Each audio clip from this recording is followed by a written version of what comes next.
seat. God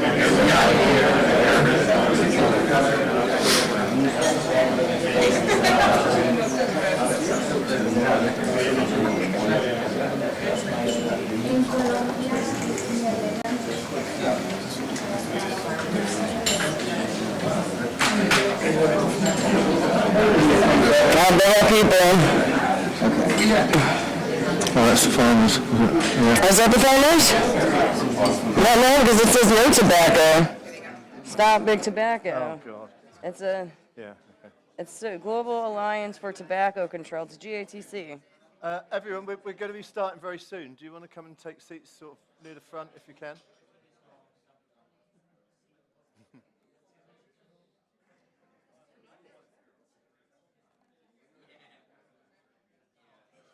No, that didn't work.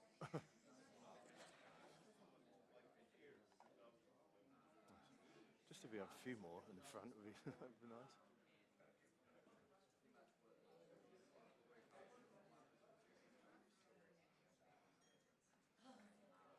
Does anybody talk to Connor yet? No, he's over there, isn't he? Yeah, I know where he's at, but I'm curious to see how long his flight was. Rowan was telling me, he's like, I traveled so much, I was going back in time. Right. Okay, I think we're going to start.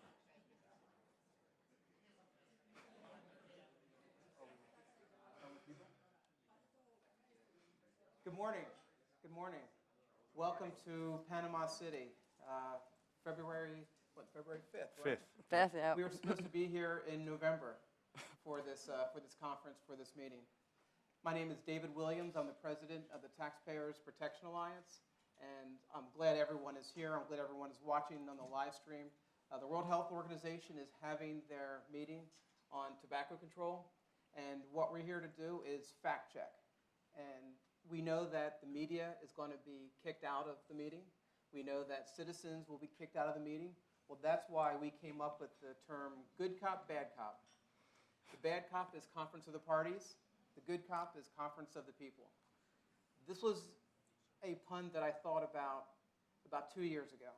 And I had this vision to do this conference 2 years ago because I've been monitoring the World Health Organization, and the Taxpayers Protection Alliance has been monitoring this for a number of years and what they're doing, whether it's in South Korea, Moscow, India. They've been promoting a lot of bad policy when it comes for consumers and taxpayers. I want to introduce two people from Taxpayers Protection Alliance. We have Martin Cullop, who's TPA Senior International Fellow, and we have Senior Fellow for Harm Reduction, Lindsay Stroud. And what we're going to do right now is take a few minutes to kind of set the tone for the week, what the conference is, what we're doing here, and what your, not responsibilities, but what we want you to be a part of this conference, because this is a conference of the people. We want to hear your input. We want to hear what you're thinking and your experiences with vaping, with tobacco harm reduction, and with the World Health Organization. So, Martin? Yeah, I just want to correct you on one thing. There's no consumers going to be in there this year because they've incredibly managed to make it even more opaque and non-transparent than it used to be. I've been to a couple of these events where you used to queue up and get into the public gallery. You'd sign a form to say that you're not part of the tobacco industry, and that was all you had to do. This year, they made everyone apply 60 days in advance, and every consumer that applied has been rejected. So we've got some of them here today at our event, and we'll probably be discussing that later in the week in some of the panels. But yeah, I'm glad to see so many people here. It's great to see you. We've got plenty of consumers here and some of the media. And yeah, we're going to hopefully just chat about what's going on just up the road at the convention centre. And maybe we'll be getting some information from bulletins and the journals of what happens inside. But of course, as we all know, after the open plenary, which we're going to be screening here for everyone to see, after that it goes dark and everything is behind closed doors and decisions are made without scrutiny, without any recourse to speaking to consumers or to industry or anyone else. And they seem to have an agenda, an anti-harm reduction agenda, which is completely antithesis of public health, and they seem too stubborn to budge from that sort of agenda. So that's the kind of thing we'll be discussing. And it's good to put more focus on this because, as we know, everyone knows about COP28 and the climate conference. It's on the news all the time. Thousands of people turn up and everyone's invited. But this one, it goes under the radar. and no one knows about it, which is really strange because considering 8 million people die, 8 million people die every year from tobacco-related disease, and yet no one knows this conference is going on. And this year, they're going to go hell for leather to try and ban all sorts of products and treat vaping and harm reduction products exactly the same as combustible tobacco, which is crazy, of course. So, do you want to have a few points to make, Lindsay? Yeah, on go what ahead. your I thoughts on mean, this? sure, yeah. I'm here kind of for programming and helping put together the conference and all the sessions and everything. We do have a really good mix of consumers, the science experts, and then a lot of the policy people. You won't be seeing me a lot because I'll be kind of behind the scenes, and I think it's fitting because the United States isn't a party to the FCTC, but we do give a lot of money to the World Health Organization, and some of the research kind of looking at the amount of money that I know is looking at the UK's assessed contributions, $560,000 for 2022, 2023, and it's fascinating that where's that money going? It seems like it's just going into a message that's anti-harm reduction, anti-anything that big tobacco, so to speak, but any alternative that isn't anything that's coming from big health organizations or companies. It's wildly fascinating, and I don't know if you guys saw like a few weeks ago when Kretsch got on, and he's just going off about like 8-year-olds vaping. I mean, they're really using, really alarmist headlines to keep going after this because they're knowing that it's not working anymore. The science is showing you that these products are not only safer, but they've also been tremendous in getting, people to switch. So we'll be discussing all of that. We've got the way we've got our panels kind of set up is we've got a few days where we have like a consumer session, a science session, and a policy session. And then we've got several other panels. We'll be talking about low to middle income countries, which the WHO seems to go off on really hard, and it does a lot of really bad work when it comes to tobacco control there. We're going to be talking about prohibition, and that's going to be fun. We've got representatives from India, Mexico that have banned vaping. We've got a lot of people from the UK that'll be able to talk about what they're trying to do. So make sure that you're tuning into everything because it's going to be really good content and everything that the WHO is not listening to. And Lindsay's being very modest because she is one of the foremost experts when it comes to vaping, smoking rates in the U.S. The work that she has done is really unmatched by anyone that I've seen. So again, she's being very modest. And I want to just talk a little bit about why the Taxpayers Protection Alliance is doing this for a number of reasons. We're a consumer and taxpayer group. The U.S. gives $400 million a year to the World Health Organization, and we get nothing from that. About 4 years ago, what we got from the World Health Organization was a tweet that said COVID could not be spread airborne. I think we all remember that. That was February of 2020. The World Health Organization, they ignored Taiwan and what they were doing to help stop the spread of COVID because obviously the World Health Organization has very close ties to China, and China did not want Taiwan to be highlighted as a model for COVID. We're a consumer organization. Consumers need to have access to these products. No government, no bureaucracy should be prohibiting the access to these products. If a person wants to vape, if they want to do heat not burn, if they want snus, nicotine gum, whatever the product, consumers need to have access. And it's not up to bureaucrats to decide the products that we buy and that we want. But this is personal to me. My father smoked 3.5 packs of cigarettes a day for over 20 years. This is when I was a child.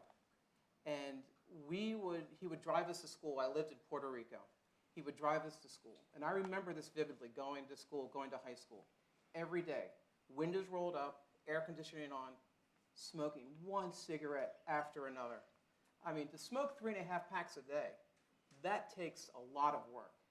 And that takes a lot of dedication to smoking. So from the time that he woke up until the time he went to bed, he had a cigarette in his mouth.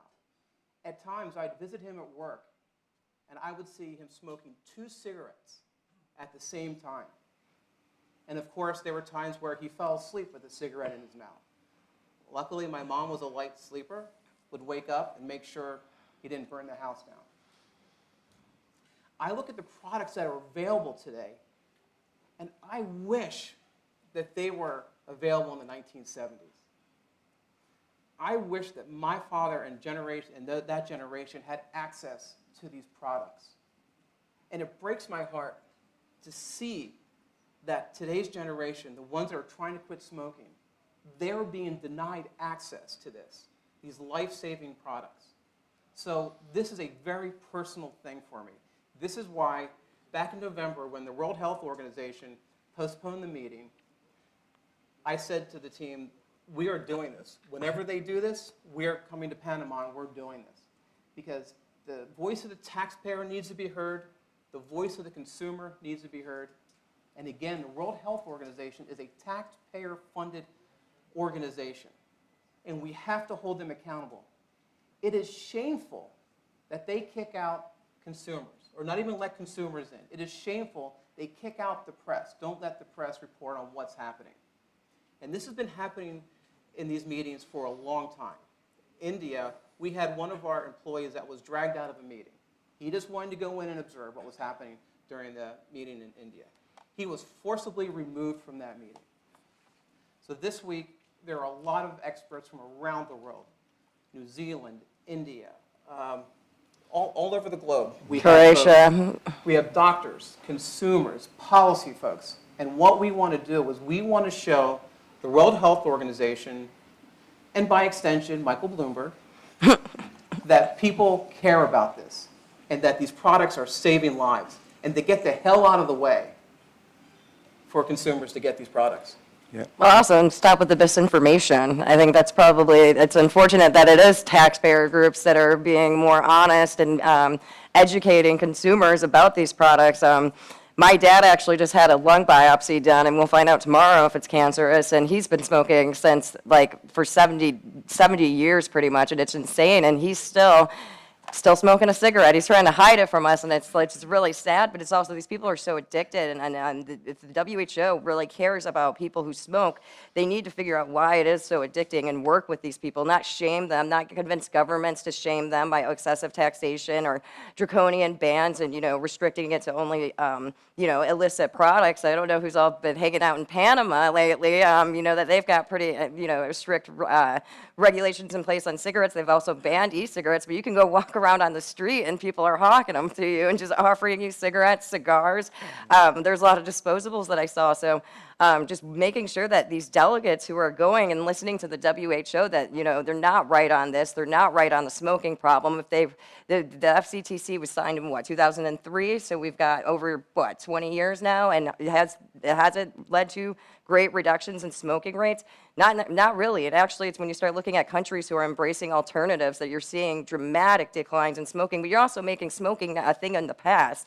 I think in America, you're going to actually have a generation of, young adults who've never smoked a cigarette because of the availability of e-cigarettes and other alternatives. So that's what this conference, the Conference of the People, is about, and representing the people who do smoke, the people who have quit smoking, and, representing the people who care and love somebody who might be, smoking. So I just want to pick up what David said on, how we want them to listen to the consumers and we want to listen to the science. We put out some PR about 2-3 weeks ago complaining of exactly that and saying that the World Health Organization needs to stick to the science, needs to stay true to the science, and needs to listen to the rights of consumers.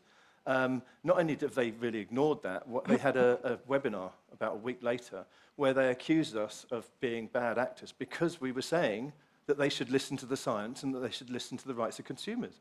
They seem to think that we're evil for demanding that. I mean, that should be an obvious thing that the WHO should be doing. But we're the bad guys for saying that they should do that. I mean, that's quite astonishing, isn't it? That just shows the blinkers that these people have got when it comes to that. well, harm reduction front group is what the WHO called us. Yeah. I'm a taxpayer front.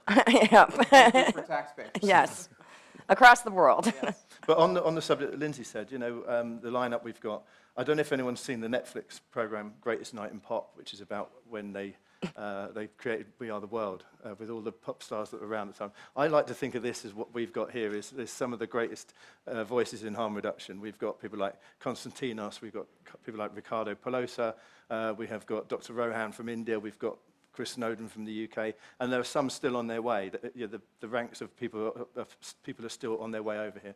And just getting here is a problem for many people. Kurt Yo has come here from South Africa. It took, was it 28 hours it took you to get here? 36 That's hours. dedication. I mean, that shows the commitment of consumers to want to have their voices heard, to put that amount of effort into getting here. And I'm really looking forward to what panels we've got, and Lindsay's going to be doing some podcasts, and we're going to hopefully create some good content and encourage all consumers out there to tune in, listen, and spread the word, and spread all what we're doing here around as many people as you can get hold of. And before I forget, I want to thank the National Taxpayers Union and the Tholos Foundation of Americans for Tax Reform for helping us sponsor this conference. Without them, we wouldn't be here. So thank you to National Taxpayers Union and Tholos Foundation, Yes. two fantastic groups. Yes. Should we talk about what's coming up? Yeah, absolutely. For those who haven't seen this, I've been to COP7 in India. I went to COP8 in Geneva in 2018, and we did some broadcasts for COP9, which was virtual because of COVID. But many people talk about COP10 or the COP process as consumers, but maybe never have seen one of them and what happens at them. So this year, they're live streaming the opening plenary, which we're going to put on this screen. It's from 10 till 1 p.m. And what you should expect from this is it'll start off with an introductory speech from a high-ranking official in the FCTC Secretariat, which presumably it will be Adriana Blanco Marquito, who is the head of the FCT Secretariat. She'll talk about how brilliant the FCTC is, how brilliant the WHO is, how they're doing fantastic work. And then I fully expect, because they always do it, they'll talk about sinister actors in this space and industry interference. And in that, they will include consumers, they will include policy people, they will include media, everyone. Anyone who criticizes anything they do. You are the sinister people. You are the sinister people that she'll be talking about, yeah. And then they'll go on to talk about the observers that have been approved for this conference. Now, as I've said, all the consumers who applied to be in the conference and watching just the opening plenary, which not the decisions, just the opening speeches, and they got denied. They'll say that they are asking the parties to approve their decisions. Now, they're not going to go through all these applications one by one in this meeting. It's just going to be a quick vote, yes, yeah, we all approve. So all of these country delegations will effectively be approving of kicking consumers out of that conference.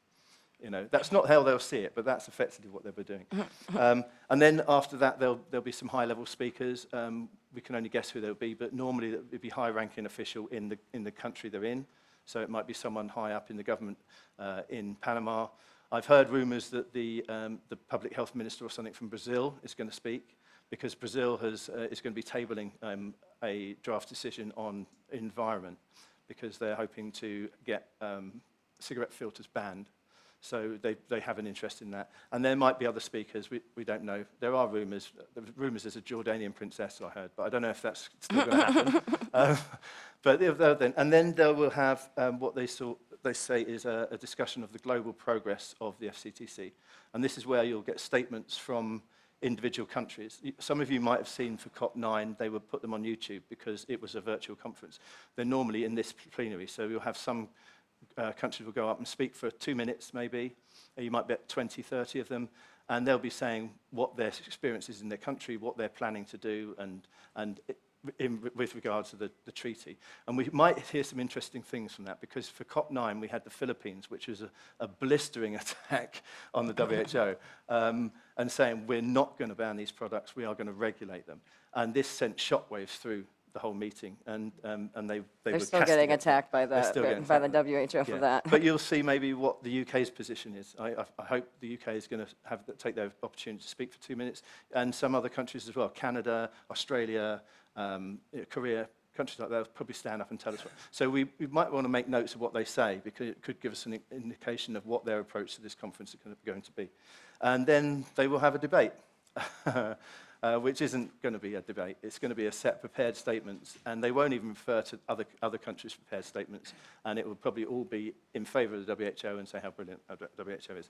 And so that's what you're likely to see. It's well worth watching if you've never seen one before, just to see the process. But after that, like I said, all the doors close and all the decisions and the discussions go on behind the scenes where no one can see what they're doing. So, Yeah, and that's where we kick into high gear, right? Once those doors close, that's when we start putting out our messages and talking to the experts. And yeah, I'm going to watch these 2-minute speeches very closely because there are going to be some rabble-rousers that they'll try to shut down. But that's the whole point. And hopefully there are a few countries that will speak on behalf of consumers. hopefully, yeah. Hopefully. Philippines, if it's the right person. He might not have been allowed to go back. Would you want to take a couple of questions? Yeah, if anyone's got a question, I'm happy Any to ask. questions about the week and what we're doing? And this is all live streamed on our YouTube page, so you'll be able to catch up on if you can't make it here, and everybody is joining us, and it'll be there so you can tune in if you miss it. Because it is a global conference, we know that people are on different time zones right now. Yeah. Well, great. We'll reconvene back here at 10 o'clock. We'll have the live stream of the opening session, and we'll see what happens. And get your computers charged, your devices charged, and get ready to tweet and post on social media what's going on here in Panama City, because that's the last thing they want is publicity. So that's the first thing we're going to give them. Yep. Hijack their hashtag. Yes. Thank you. Thanks a lot. Thanks.